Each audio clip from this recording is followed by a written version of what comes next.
Wake up with the news and information you can trust. Starting your day the right way with the Andy Griffin Show. This is News Radio 890, 92.5 KDXU.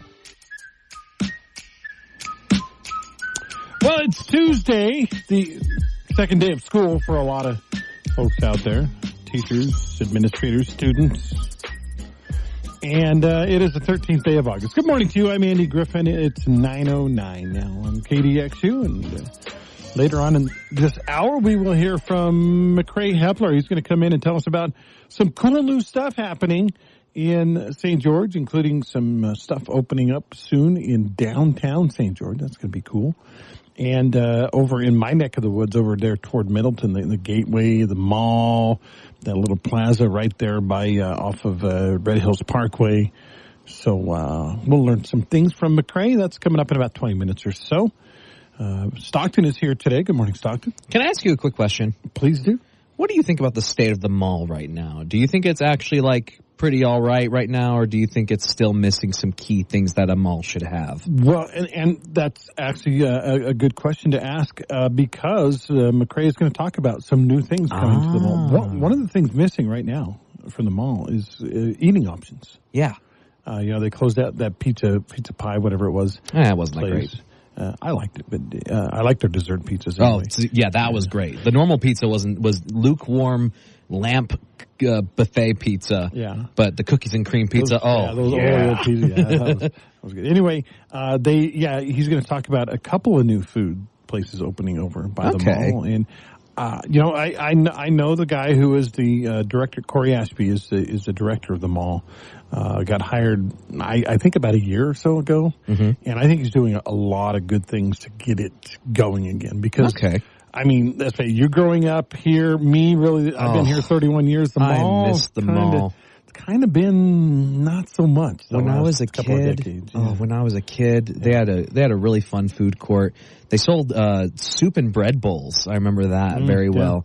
And we had the Red Cliffs movie theater that was there. There was an Orange Julius. Yes, there was. There was an Orange Julius, place. And right across. Well, yeah, there was a Panda Express, and right across the hall was a legitimate arcade for kids to play in. Right. It was called Tilt. I remember that. And then there was a little video game store down the way.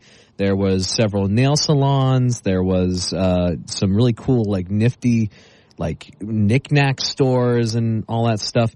I'm actually impressed with, there's a couple of stores that have just endured, and one of those places was the little pretzel shop that's in the mall. Oh, that's right. It's still going, isn't it? It's under a different name now. It's called Pretzel Maker now, but back in the day it was called Pretzel Time. And, that was the best. When I was a kid, asking my mom for a video game, and then as soon as we got it, we'd celebrate. Yeah, we'd celebrate and get a pretzel. Nice. Memories. So as most of you know, I spent the last couple of weeks on vacation, was able to go to Europe for my first time ever, never been there.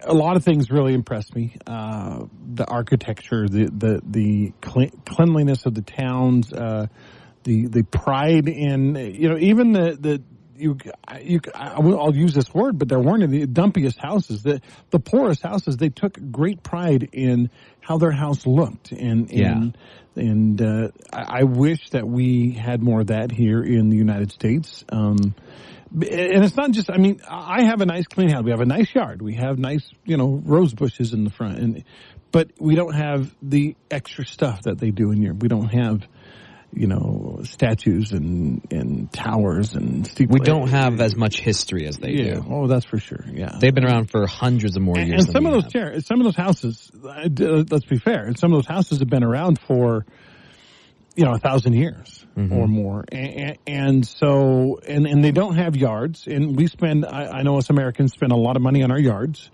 And so, if you got money, you don't have to buy a mower or weed and feed or sprinkler system or whatever. Yeah, maybe you buy a statue instead or whatever. And so there is that. But I was just so impressed with the cleanliness. I will say this, though. There was one area that Europe was way, way down the list as far as cleanliness and niceness, and that is cigarettes. Yeah. So it's a lot more of a cultural thing over there. I don't know what the percentage is, but it looked like just by outward appearances that 80% of people there smoked, maybe 70%, a lot of cigarette smoking. Every time anybody had some free time, they'd go sit outside and smoke a cigarette. And the only trash we saw on the streets in Germany, in France, in Switzerland, the only trash were cigarette butts. They didn't. You didn't see discarded bottles or paper bags or anything like that. But there were cigarette butts everywhere, and it was kind of gross. So I was looking at the wire this morning. A couple of stories popped out at me, and they were right next to each other on the wire. So I'm going to play these quick reports. This first one is from Rory, who is a regular contributor on our show. Listen to this. Only 11% of Americans admit to lighting up a cigarette in the past week. That matches the historic low in 80 years of polling by Gallup. When first asking the question in 1944, 41% of American adults said they smoked. The big drop-off has been measured among young adults under 30. Only 6% of them smoke, but 18% use e-cigarettes. I'm Rory O'Neill. I was about to ask that. Yeah, that was the first thing that popped into my head, too. What about e-cigarettes? And I did not see a single e-cigarette in Europe. They were all real cigarettes. But right next to that story on the wire this morning was this story. Published in the journal Cancer, Australian researchers looked at cases and deaths from 30 different types of cancer all over the world. It projects overall cases in men to increase from over 10 million in 2022 to 19 million in 2050. That's an 84% increase. Lung cancer is expected to continue to cause the most cancer cases and deaths in 2050. I'm Tammy Trujillo. So thank you, Tammy and Rory, by the way. So those two studies are kind of contradictory. Now, the study I noticed with the cancer being up is an Australian study. I'm assuming Australia is like Europe, and a lot of people smoke. Well, originally it was a island owned by Great Britain. It was a prison island. Right. And so it's funny, we're down to 11% of people in that study, Rory said, in America, in the United States of America, say they've lit up a cigarette in the past week. 11%. In Europe, and again, this is just completely me guessing, but I would say 3/4 of everyone there smokes. So, I mean, that kind of explains the cancer deaths are going to go up, right? But it doesn't explain to me why Europeans who are so enlightened about so many things are unenlightened about the death rate and choose to inhale tar into their lungs. Why do they do that? I don't get it. I mean, for the longest time, cigarettes, at least back in the 20s and stuff like that, it was a sign of social status. It was cool, being cool, you're hip. And that's why so many kids were like, oh no, you gotta smoke because you're cool, you're edgy. Yeah, that's true. And it's just now, we're smarter than that. But it's just maybe it's too ingrained into the culture of Europe. So in Europe, so I am, and you and I are both members of a religion in which we do not drink alcohol. It was interesting in Europe because everyone drinks wine there. Yep. I mean, that's just assume you're going to have wine with your meal. Yeah. In fact, it was fascinating to me. I had not seen Dr. Pepper for 2 weeks. In Europe, they soft drinks, they have Coke, Coke Zero, Sprite, and Fanta. And Fanta is orange. It's always orange. They don't have other flavors. Just they call orange soda Fanta. That's just what it is. Cool. Those were the only choices for soda pop, for soft drinks in Europe. And if you go to a fast food place, if you get a large it's not large. It's not large. No. Not even close. It's like a medium at best. It's a medium, yeah. Yeah, that's the largest you can get. And they're very particular about that. They're very particular about, and that's why, that's arguably one of the reasons why their obesity rating is down compared to us. But that plus they're always on bicycles. True. I saw a guy on a bicycle smoking a cigarette. That just contrary to, and he didn't have a cup holder with a box of with box wine in it.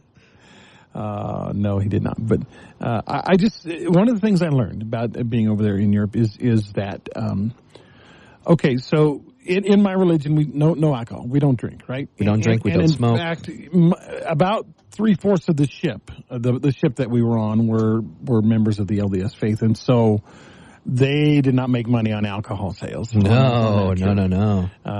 In fact, drinks were included at mealtime, and nobody nobody got cocktails or wine or liquor or anything like that. So we did go through quite a bit of Coke and Diet Coke though.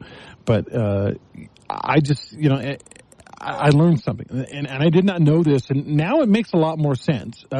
So in Europe, in all the way through history, 1200s, 1400s, 1600s, 1800s, water was not safe to drink in Europe. You don't drink the water. That was kind of the way it was in Europe. So kids, when they would raise children, they drank milk pretty much exclusively as under the age of about 10. They drank milk, either mother's milk, or just milk from a cow. That's all they drink. I found out though that at age 11 you were cut off from milk. You were no longer allowed to drink milk at the age of 11. So what would you drink? So yeah, and so that was the first thing that popped in my head. What do you mean you're cut off? So what did the kids drink? Well, you couldn't drink the water, and you can't have milk anymore. They had something called and I'm not even gonna try to pronounce it, but it's basically kiddie beer. Oh. And the kiddie beer was beer that was fermented, but it was less than 1%, kind of like Sharps or O'Doul's here in the United States. It was non-alcoholic or very low alcoholic beer. And so kids from the age of 11 to 16 drank this kiddie beer. And that was all they could drink because they didn't have soft drinks. They weren't allowed to have milk anymore. You couldn't drink the water. Yeah. So that's all they drank with every meal was this kiddie beer. And then at the age of 16, they were allowed to have the longer fermented beer with higher alcohol levels. You know what I thought of when I heard about that? In Japan, they have something similar. So sake is their main form of alcohol over there. Of course, they love beer and all that stuff as well. But they also have like a young adult version of sake. Really? There, and it's like it doesn't. So I don't know for sure, but I think it does actually give them a little bit of a buzz. It doesn't get them drunk. It just makes them feel a little, I don't know, buzzed. Yeah, that's the best I could describe it. So that's what I thought when I heard that. Yeah, but I learned that. One of the guides explained that to me. He said, the word shittle beer, SCHITTLE, shittle beer. Oh, that's why you didn't want to pronounce it. Yeah, and it is basically non-alcoholic or very low alcoholic beer that kids from 11 to 16 drank, and that's all they drank. They didn't have, like I said, they didn't have soft drink, milk, couldn't drink the water. That's all they drank, and so no wonder every kid in Europe, when they hit 16 and could have real beer, they pretty much were into it, and they all drank it. And of course, they had wine, too. 16? They can drink beer? Yeah, 16, yeah. Wow. And they served wine a lot, and it was almost always, well, not almost, it was always fermented. And but, kids weren't allowed to drink much of that. And fascinating. I just thought it was kind of fascinating. And so when you think about the history of the church you and I belong to, a lot of them came from Europe. A lot of them were converted and came from Europe. My family history is entirely from Yorkshire. It's on my dad's side. They grew up with this culture where you couldn't, what did you drink then? If you were converted in 1800, you still couldn't drink the water or the fermented wine or the fermented beer. That was a pretty big leap of faith to say, I'm not going to drink alcohol anymore for those people. That's rough. Very fascinating. So... 922 on KDXU. Last night, former President Donald Trump was on X. He was interviewed by Elon Musk. And it's funny, I had Rory O'Neill on earlier. I should play that clip, but it's funny. He says, Elon Musk will never be accused of being a great interviewer. No, he's not. Who knew? He's a tech company CEO. He's not an interviewer. He's used to being interviewed. Exactly. But they did have a 2-hour-long conversation. First of all, I guess they had some technology problems, which with Elon Musk, that doesn't bode well. He's supposed to be the tech guy. That is a pretty good point. I was thinking, like, I've run a couple of live streams myself, and it's hard sometimes. Tech issues are awful. I never thought, like, oh yeah, Elon Musk is the leading tech giant in the whole world right now. And even he couldn't. They were 40 minutes late, but they did finally get it started, and they covered really the full gamut of topics. Trump talked about his assassination attempt, that guy that tried to shoot him, and he says he doesn't blame Secret Service. He feels like they did a great job. He said the only thing he questioned is, he said many times during these rallies in the last 4 years, actually the last 8 years, they have delayed him going on stage for one reason or another. Maybe there's lightning in the area. Maybe there's a suspicious character, whatever. They said, hey, just wait 10 minutes, wait 5 minutes, whatever. We'll get you on stage as soon as we can. He said they didn't do this time. And that's the only thing he would question about the whole Secret Service with it. He says, why didn't they, if there was something suspicious going on, why didn't they just tell me to wait? Yeah. So. That's strange. Yeah. And they joked that apparently illegal immigration saved former President Trump's life. How? Because the chart that he had turned his head to look at was about illegal immigration. Yeah, that's right. I forgot about that. If he had not turned his head at the last second, then he wouldn't be with us anymore. So that's tongue-in-cheek. But yeah. One of the topics they covered, Elon Musk, of course, known for, we know SpaceX and what? Tesla. Yeah. Tesla. So they talked about electric cars, and I thought it was interesting that Donald Trump said, basically, I think you're doing a great thing with these electric cars, and they're cool. He says, but we shouldn't be forced into having them. And he says, honestly, where do you get your power for your electric cars anyway? From fossil fuels. Yeah, exactly. It's all part of the same grid, essentially. Yeah. Trump was very critical of Kamala Harris and the fact that she wants to get tough on immigration now. She is the vice president. They've had an administration of 4 years almost now, and they haven't ever gotten tough on immigration. Yeah, so why are you doing that now? Why are you saying it now? Maybe to pacify those who think that that's a problem, which is most of us. And the important thing is she actually going to follow through with it? Even if she does win for one reason or another, will she actually go through with it? Or is that just an empty promise? No, empty promise. Yeah, I think. President Trump talked about with Elon last night. He said basically, I don't believe that global warming is as big a threat to the world as some of these doomsayers are saying. He said the projection by the worst of the doomsayers is that the ocean will rise 1/8 of an inch over the next 400 years. 1/8 of an inch over the next 400 years. That's pretty insignificant. And he said, at one point they were talking about money and saving money, and he said very first thing he did when he got president, very first thing to come across his desk was a bill for a new Air Force One, the jet that the president was going to fly on. And the bill was for, get this, for one airplane, $5.7 billion. Holy moly. And Trump said he took one look at that. He said, I'm not paying that. And they said, well, Boeing, who designed the plane, said, well, you have to pay. That's what it costs. And he said, who negotiated this price? And they said, Barack Obama. And Trump said, okay, there you go. There's your problem. Here's where I'm going to cut. And he cut some things and moved some things around, and it still ended up costing about $4 billion. But compared to $5.7 billion, that's an expensive plane. How much is a normal plane? Good question. I don't know that. Yeah. But not billions. I do imagine Air Force One is literally it's supposed to be like the most secure plane on the planet, right? Yeah. I would think, yeah. But, okay, one last thing I want to get to before we welcome Macrae in. Phil Lyman, and you reported on this during the news today. Phil Lyman is going after, he's trying to get them to stop printing ballots because the current ballots right now for governor don't have anywhere for a write-in candidate or a bubble to color in or anything like that. He's trying to get them to stop printing those ballots and so that they print new ones that have the room for a write-in candidate. Phil Lyman. Now, I know there are Phil Lyman backers out there. He did well in Washington County. But, he won in Washington. But Stockton, he lost in the state by 40,000 votes, around 40,000 votes. Yeah, a bunch. Yeah, it was like 10% of the vote or something like that. It was a big margin.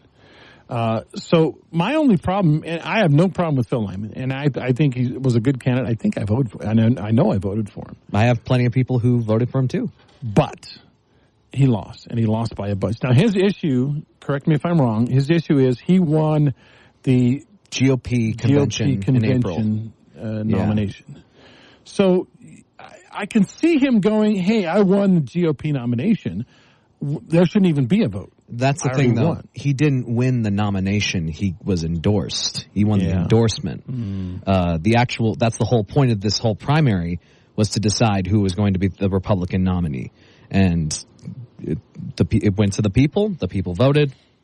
Cox got it. I am not a Cox supporter, but he won. Yeah. And for Phil Lyman to say, well, no, I won, I don't think that's accurate. And so, I mean, I'm disappointed. I wanted Lyman to win, but he didn't win. And it wasn't close. The most important vote is the one that goes to the people.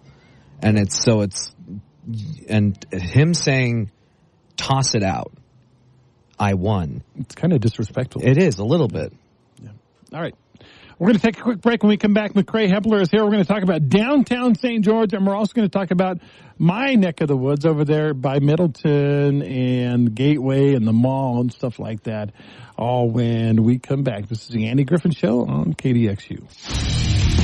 Wake up with the news and information you can trust.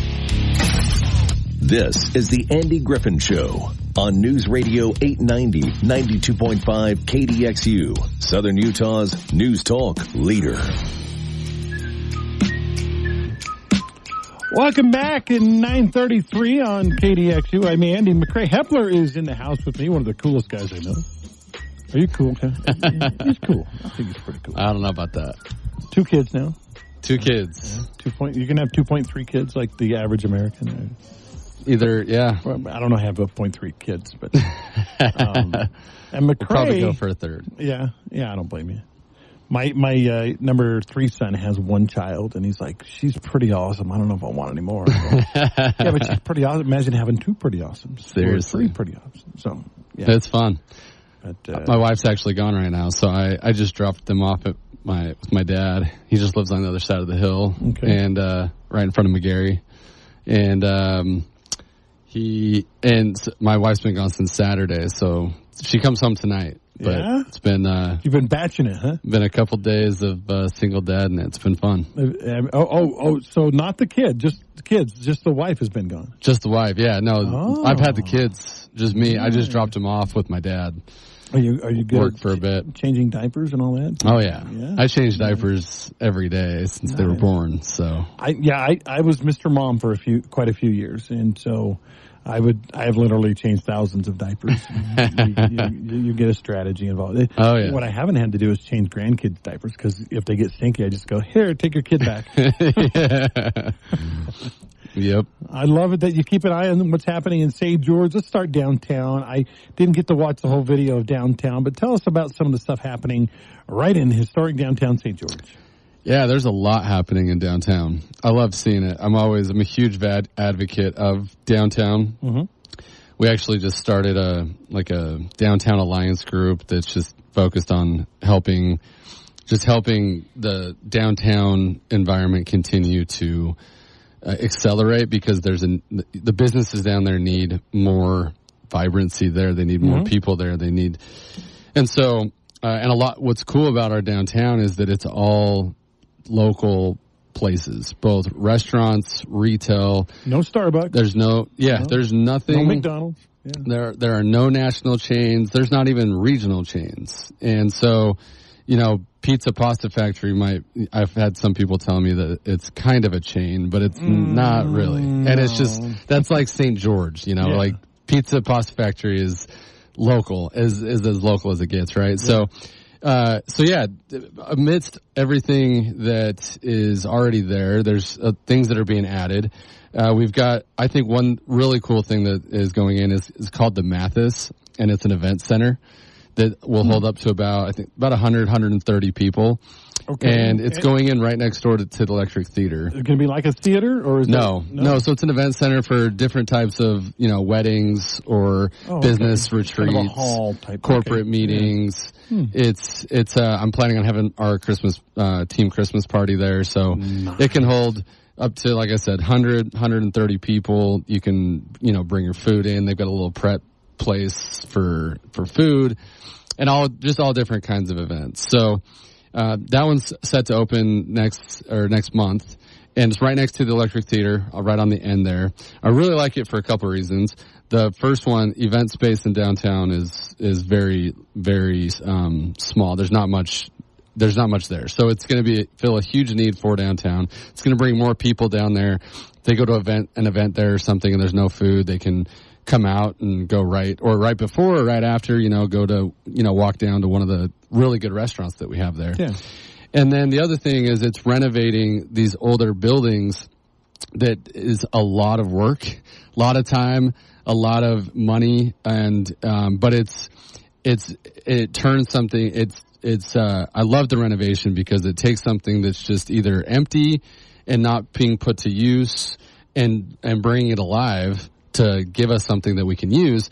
And the reason why they're calling it the Mathis is because at one point there was a grocery store there way, way back in like the 20s to the 50s. Before our time, okay. Yes, of the 1900s. And it's really cool. They actually have in the base, right underneath the ground floor, there's a basement where they would store all the, it was like a meat hanger and everything. And Really? there's still this rolling machine down there that is right underneath the sidewalk. And people back then, if you had stuff stored down there, you could just put it on that little thing and crank it up, and it would go up to the sidewalk. That's awesome. It's pretty cool. But anyway, so they really they've kept a lot of the they've reused some of the glass, reused some of the like from the windows and different things, and some of the wood. Actually, I think it's the wood they're reusing, not the glass. But anyway, super cool. Really, really excited to have that. And one of the things, I just got back from a trip to Europe. They are so good in Europe at, instead of tearing something down and building something else, they take what's there, and if they have to rebuild it or remodel it, and then repurpose it. And I think that's fantastic that they're doing that in downtown St. George. Yeah. And then just on the other side of the Electric Theater, they've got another place right next to Capoletti's that'll be an office space that's what they'll start working on next. It's the same group, and it's a local group too, so it's awesome. And then you've got FS Coffee, that is Chris Connor's sister company to Farmstead, which is a huge staple here. And let me just say one thing about Farmstead. All the places I went to in Europe, all the shops, bakeries, and everything, I remember sitting there in one of the shops and eating one of these unbelievably incredible pastries and going, there's only one place I can think of back home that is on a level with this stuff, and that was Farmstead. And it's Farmstead. I'll tell him you said that. Yeah. So he opened up a coffee shop, a few months back, right on the corner of the roundabout of Main and Tabernacle, where One Hot Girl used to be. He had Kairos in there for a time, and then just transitioned out of that. And then around the corner from there, right along Main Street by Picarica, there's a new Hats Over Heels bar, which is a custom hat store. Really? Nature's Edge is an art gallery. They've got different kinds of home decor and different things like that. There's actually another one that I missed. It's called Oakham. It's I was really bummed because I thought I knew everything downtown, and I don't. One got by you, huh? And so they'll be in my next one, but it's called Oakenham Shop. It's a Scandinavia, Nordic cool meets the desert heat, and it's a bunch of different home decor, furniture, different things that are Scandinavian. Super nice store. That's just right along Main Street, right around Picarica and the Paletta's store and all that. So a couple of cool additions there. And then the other really good one that a lot of people have already seen excited about is HB Beverage Co. And it's on St. George Boulevard so Downtown Furniture, right across from Downtown Furniture was a little car lot. There's the big car lot, the huge one, Premier Auto, I think is what it's called. And then on the corner, there was just a little small one. It's like Second West or something like that. Second West. Yeah. Yep. And so they repurposed that into a drink place. It's not a soda and cookie place for everybody that's listening. Because I know. Another one. Yeah, anytime that gets brought up. But it's cold pressed juices, acai bowls, smoothies. Completely, the added sugars and all the kind of stuff that sometimes makes treats what they are, they keep out. Super high quality. They're from, it's a couple that moved here from Seattle. They actually owned one up in Seattle, and it shut down in 2021. I would imagine from COVID, but I'm not completely sure. Yeah. But they had a huge following up there, and it's funny because they posted on the same account. And there's so many hundreds of comments of people like, "Oh no, you moved? Like, why'd you move?" And so anyway, super community based people. They want to have events. It's a big parking lot, so they want to have events there, and really, really cool. I remember when it was like a used car dealer when they closed down. They had it up on the marquee. They said we have moved, but it didn't say where. But I was sitting there and I drive by it quite often. I was thinking, I wonder what's going to go in there. I wonder what they're going to figure out that will fit, because we don't need another car dealer. Yeah, right. I was really happy to see a car dealership converted into something else rather than just another car dealership going there. I agree. And then a couple future projects. One smaller one just on the other corner from the HB Beverage Co. is going to be Sandtown Inn, which is a little 12-unit boutique inn. It'll have a little cafe spot with it as well. That'll be cool. And then right on that same block where the big car lot is, and then the empty lot right next to Ancestor Square, right there, where 100 West cuts through. So that's all one big project. It's about 3.6 acres. And that is going through the city right now through the design phase. They've selected the group that is designing it. Okay. Yeah, so the group that's designing it, not necessarily developing it yet. They've got to design it first, and then it'll go from there. But basically, they're wanting to design it into a mixed-use, commercial, residential, downtown happening spot, and restaurants. I hope some nightlife and other retail, and I would assume a hotel goes in there, maybe some condo type stuff. These are just my guesses of what I think would make sense there. But yeah, it's still just going through the design. So over time, hopefully it goes quick, because I think it'll be a huge lift for downtown as well. And then there's another couple of projects down there too that are just waiting, a couple last things before they get approval and can bring even more. So it's fun to see. Let's talk about first of all, what would you define as downtown? You maybe between So in this one, because it's hard. This one I did from basically 100 East to 200 South. Okay. Mostly because it was so jam packed that I couldn't fit in more of the east side of downtown. Honestly, downtown St. George is much bigger than just what I just talked about. Would you go out to 700 if you're including downtown? Yeah, I'd go out to 700 and then down to probably 700. It's just that most of it's residential, so it's like most of anything from 100 south. Anything from 100 south to 700 south for the most part is residential, right? Yeah. And so, but your downtown commercial area really is from 100 south up to the boulevard and then beyond, maybe a block or two.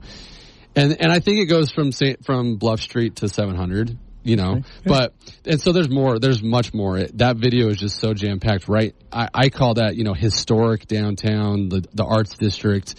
That is its own little area. But then you've got stuff happening along, Smoke Taco just opened up recently further up St. George Boulevard. And then on the other end, those are the same guys that had the Smoke Taco truck, right? And they just different company. Okay. Yep. So Smoking Something Tacos is still a food truck. Smoke Tacos from Northern Utah. Different one. Okay. And it's been busy there. It's been a popular hit so far. And then Chubby's down on Bluff Street. Love Chubby's. Sandtown Pizza is another one that was not in this video, but it's on Bluff Street where China yet? Palace was. Not yet. Okay. I think they're hoping for this month, August, potentially September. They got a really cool mural on the side of the wall with a big old pizza on it. It's really, really cool. I think the guys that are running that are super cool, and I'm excited for them. So yeah, there's a lot happening in all of, downtown. So talk about, you and I are different. You're right around 30, right? Yeah, 34. I'm 58. What kind of appeal does it have for the different generation? Though my generation may be a little older, the Gen X, between the Gen X and the baby boomers, kind of that group in there. And then your group, your generation, how does this appeal to us? What's going to get us to go down there and participate in downtown? Food, okay. I think is a big one. Is there parking? Yes, plenty of parking. Okay. When people talk about parking, it's a funny conversation I have. It's a group text that I have with about 4 people that we're always talking about parking because we feel like city requirements, not just St. George, but in general in the USA, all over, especially big cities, the parking requirements are actually pretty ridiculous, and they hinder creativeness, they hinder innovation, they hinder, there's some cities that are just literally parking lots, and it's kind of sad. And so there's different ways to approach the parking, and really the new city office building is going to have public parking. That will be huge. That's going to be a big thing, but there's plenty of parking in downtown St. George, and I think that with some of these projects too that are coming in, the big project I mentioned is going to have their own parking structure. I'm all for parking structures because that and it minimizes the land impact of the parking, right? Because if you just have a sprawling parking lot and then there's little mixed things in it just doesn't, like, there's a place down in San Diego I love. It's in Del Mar, and it's a shopping mall, outdoor. It's all outdoor, and there's your retail with different clothing stores and different things, but then you also have a bunch of different restaurants. And the whole thing is walkable because on one end, they've created this parking structure, and then they don't have to worry about parking in between everything. So you're just walking through all these shops, and you park in the parking structure. Once you get down, you can walk the whole thing, and you're not walking across parking lots and different things. And I just think if we had more of that, and that's what I'm hoping for with the big project down there. It's totally doable. But there's some other things coming downtown. I think tourists would love to stay in downtown, as far, having more hotels down there to be able to walk to some of those restaurants too. Anyway. All right, let's take a break. When we come back, we're going to talk a little bit about the mall. I don't even call it the mall anymore. Red Cliffs. Yeah, they don't want to call it the mall. Red Cliffs. And that Gateway and Red Hills Parkway and some of the stuff going in there. And we're going to get the latest from Mr. Macrae Heppler. Macrae, if you don't mind, hang on for a second. Absolutely. A couple commercials in. Do want to talk for just a minute about the Ducrest Monument Company. They are AG approved. Now they're right there on Buena Vista. By the way, they have the little griffin as their logo. I like that. Anyway, they offer full service monument and headstone design. I had a cool experience. I got to go in with their designer, sit in a room, and pick exactly what monument I wanted, and then what I wanted to say on the monument. In our case, we're going to have our names on the front. My wife and I. It's a 2-person monument with a griffin logo and a picture of the temple that we got married. On the back, we're going to have the names of all of our children, and then some red cliffs and stuff behind it. So that's what Ducrest does for you. Yes, you can buy your monument through the funeral homes, but they're going to have markup. And the best thing for you to do is to pick out your own monument while you're still alive, and just to find out how cool it is to sit there and go through that experience and say, this is what I want to have as my headstone. It's very, very cool. It's the Ducrest Monument Company. Again, they're located right there on Buena Vista Boulevard. If you just head north on Buena Vista, it kind of come around the band bar by the old Too Lazy 2 Ranch. How old am I? It's across the street from that, and it is really a great experience. Talk with the folks at Ducrest Monument Company. They are AG approved. All the latest news, weather, traffic, and sports, just like you like them. You're waking up with the Andy Griffin Show on News Radio 890, 92.5 KDXU, Southern Utah's news talk leader.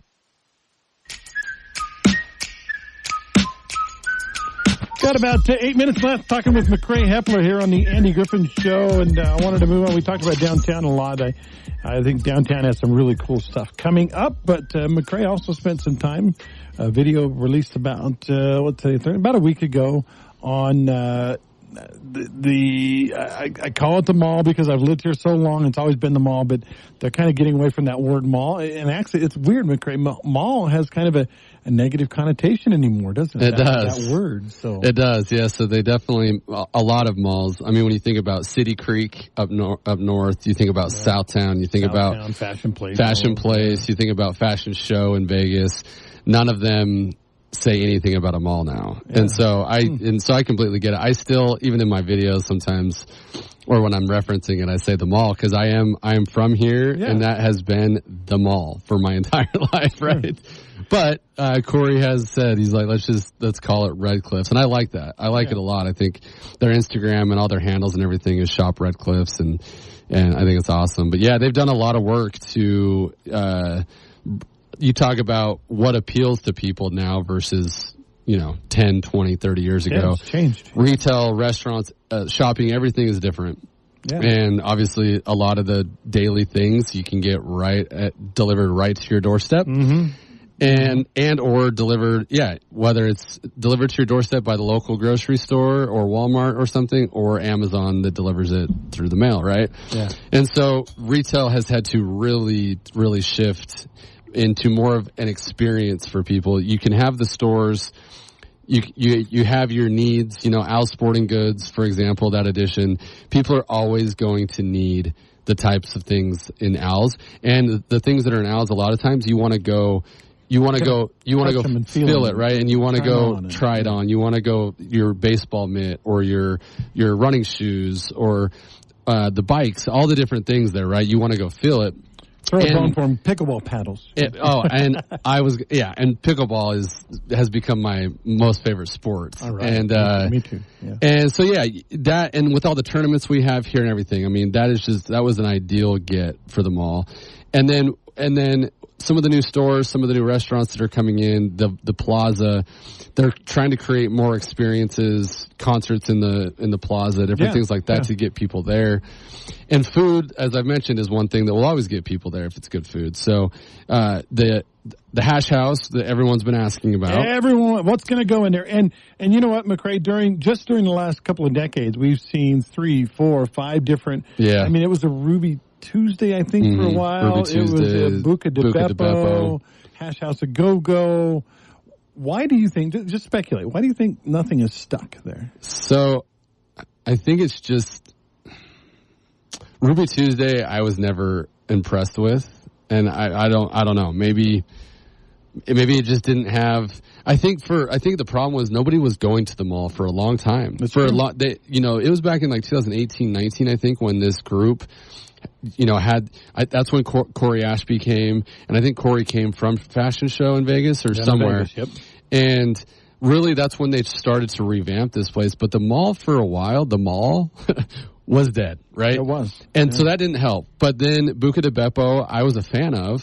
There were some things about Buca de Beppo that just didn't fit St. George. When you go inside, it was just it felt like you were in New York or some big city or Vegas, which was fine for some people, but I think, and they had like family portion stuff, which I think could have been a hit.